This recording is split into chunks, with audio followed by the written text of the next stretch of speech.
Welcome to Chillin' 101. We hope this video helps. Hello everyone! In this video, I will show you how to make a delicious marinara dipping sauce that is perfect for any occasion. First, let's gather our essential ingredients. You will need high-quality canned San Marzano tomatoes, fresh garlic, and fragrant basil. Make sure to also have some good olive oil, dried oregano, salt, and black pepper on hand. These simple components are the foundation for a truly flavorful sauce, ensuring a rich and authentic taste every time you prepare it. Now, let's start building our flavor foundation. Begin by heating 2 tablespoons of good quality olive oil in a large pot or Dutch oven over medium heat. Once the oil is shimmering, add 3 cloves of finely minced garlic. Sauté this for about 1 minute until it becomes wonderfully fragrant, being careful not to burn it.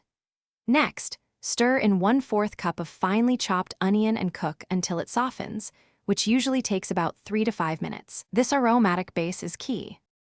With our aromatics ready, it is time to add the star of the show. Carefully pour in 28 ounces of crushed San Marzano tomatoes.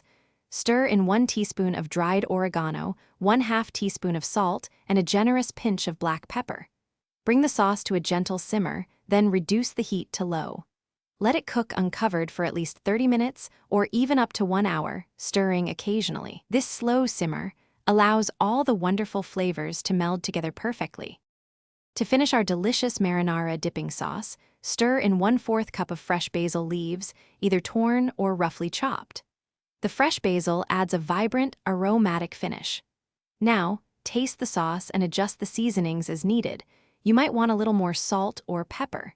Serve your warm marinara dipping sauce with mozzarella sticks, garlic knots, or any of your favorite appetizers. Leftover sauce can be stored in an airtight container in the refrigerator for up to 5 days, ready for your next snack. Thanks for watching. Consider subscribing if we helped you.